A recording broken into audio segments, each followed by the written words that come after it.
Very good morning at class. हम आपके पसंद बुक से चैप्टर नंबर 5 चिट्ठियों की अनूठी दुनिया पढ़ रहे थे, जिसमें हमने पढ़ा था लास्ट वीडियो में कि चिट्ठियों का आज भी व्यापारी काम होता है। आज भी कई जगह ऐसी है, मेनली जो गांव है वहाँ पे चिट्ठियों का आज भी आदान प्रदान होता है। शहरों में जो नए साधन है एक दूसरे के अपना संदेश पहुंचाने की, वो विकसित हो चुके हैं, इसलिए चिट्ठियों की आवाजाही कम हो चुकी है। लेकिन कई जगह ऐसी हैं जहां पे आज भी चिट्ठियों का काफ़ी ज़्यादा प्रचलन है। जहां तक पत्रों का सवाल है, अगर आप बारीकी से उसकी तह में जाएं तो आपको ऐसा कोई नहीं मिलेगा जिसने कभी किसी को पत्र लिखा या न लिखाया हो, या पत्रों का बेसब्री से जिसने इंतज़ार न किया हो। यानी कभी न कभी कहीं ना कहीं ऐसा ज़रूर है, कोई ना कोई आपको मिलेगा, सब मिलेंगे जिसने एक बार दो बार कभी ना कभी तो पत्र लिखा ही होगा। कोई ऐसा नहीं जिसने एक बार भी पत्र ना लिखा हो, या किसी से ना लिखवाया हो, या किसी के पत्र का इंतज़ार बिना सब्र के कि बहुत ज़्यादा उसे सब्र नहीं हो रहा, और बेसब्री से जिसने इंतज़ार ना किया हो, ऐसा कोई आपको नहीं मिलेगा। जो हमारे सैनिक हैं वो पत्रों का जिस उत्सुकता से इंतज़ार करते हैं उसकी कोई मिसाल नहीं है। उनकी कोई भी मिसाल नहीं दे सकते कि जो सैनिक होते हैं वो इतने इतने समय बाद अपने घरों में जाते हैं, इतने इतने महीने बीत जाते हैं उनको अपने परिवार से मिले हुए, तो एक पत्र ही माध्यम है जिनसे वो अपने अपनों से हमेशा कनेक्शन में रहते हैं, उनसे बातचीत करते हैं। तो उसकी कोई मिसाल नहीं है। एक दौर में था जब लोग पत्रों का महीनों इंतजार करते थे, पर अब वह बात नहीं। परिवहन साधनों के विकास ने दूरी बहुत घटा दी है। पहले लोगों के लिए संचार का इकलौता साधन चिट्ठी ही थी, पर आज और भी साधन विकसित हो चुके हैं, जैसा कि आप बहुत अच्छे से जानते हैं। जैसे परिवहन के साधन भी, आने जाने के साधन भी काफ़ी ज़्यादा हो चुके हैं, तो लोगों के लिए चिट्ठी का समय नहीं है। समय होता तो वो खुद ही मिल लेते हैं, या फिर जैसे कोरियर रोज चला जाता है तो वो मतलब काफ़ी जल्दी पहुंच जाता है। तो पहले के लोग तो महीनों महीनों इंतज़ार किया करते थे, चिट्ठियों लिखते थे एक दूसरे को, और जब वापसी का इंतज़ार होता था तो काफ़ी दिन लग जाते थे। आज देश में ऐसे लोगों की कमी नहीं है जो अपने पुरखों की चिट्ठियों को सहेजकर और संजोकर विरासत के रूप में रखे हुए हो, या फिर बड़े बड़े लेखक, पत्रकारों, उद्यमी, कवि, प्रशासक, सन्यासी या किसान, इनकी पत्र रचनाएं अपने आप में अनुसंधान का विषय हैं।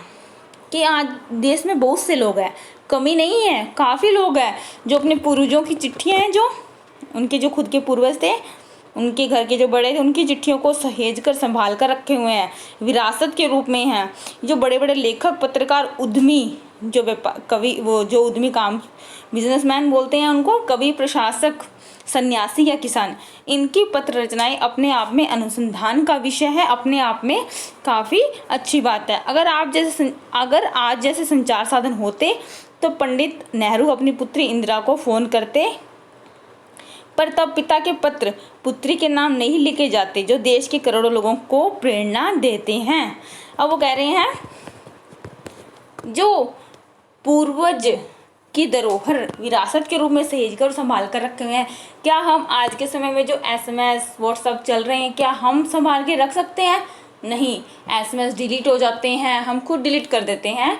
लेकिन जो चिट्ठियाँ ही थी वो एक विरासत के रूप में आज भी लोग अपने पूर्वजों की संभाल कर सहेज कर रखे हुए हैं। जैसे कहते हैं कि जो पंडित नेहरू थे वो अपनी पुत्री इंदिरा को पत्र लिखते थे, पिता के पत्र पुत्री के नाम।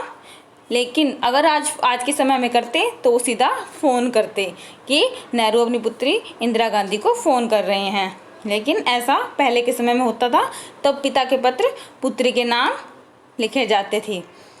पत्रों को तो आप सहेज कर रख लेते, पर SMS संदेशों को आप जल्दी से ही भूल जाते हैं। कितने संदेशों को आप सहेज कर रख सकते हैं? तमाम महान हस्तियों की तो सबसे बड़ी यादगार उनके द्वारा लिखे गए पत्र ही है। कि जो भी हमारी महान हस्तियाँ थी वो क्या थी, उनकी धरोहर क्या थी, उनके द्वारा लिखी गई चिट्ठियाँ, उनके द्वारा लिखे गए पत्र ही हैं जो आज भी हमने संभाल कर रखे हुए हैं। भारत में इस श्रेणी में राष्ट्रपिता महात्मा गांधी को सबसे आगे रखा जा सकता है।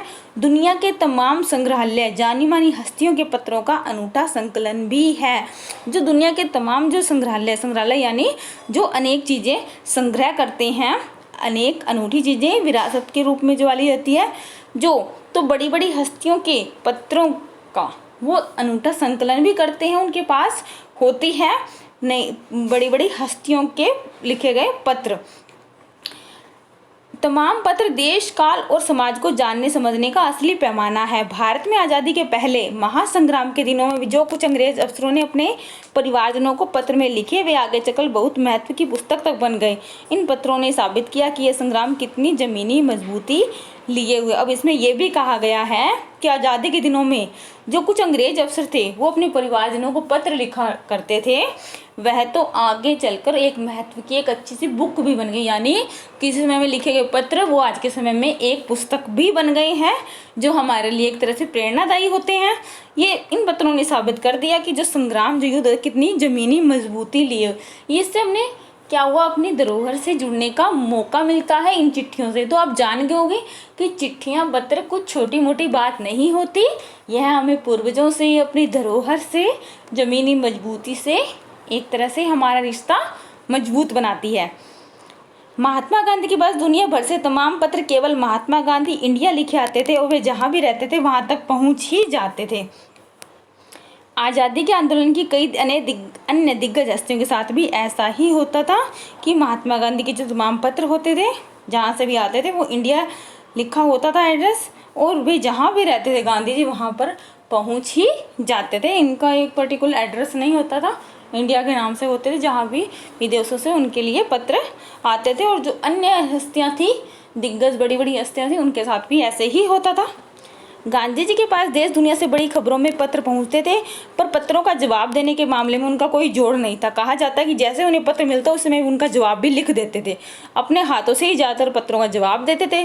जब लिखते लिखते उनका दाहिना हाथ दर्द करने लगता तो बाएं हाथ से लिखने में जुट जाते, यानी पत्र लिखने की उनको इतनी ज़्यादा हैबिट थी कि वो एक हाथ से दर्द करने लग जाता, दूसरे हाथ से पत्रों का जवाब देते थे। महात्मा गांधी ही नहीं, आंदोलन के तमाम नायकों के पत्र गांव गांव में मिल जाते थे। पत्र भेजने वाले लोग इन पत्रों को किसी प्रशस्ति पत्र से कम नहीं, यानी उनको ऐसा लगता था कि हमें किसी से कोई सम्मान मिला है जब महात्मा गांधी उनको लिखे गए पत्र का जवाब देते थे।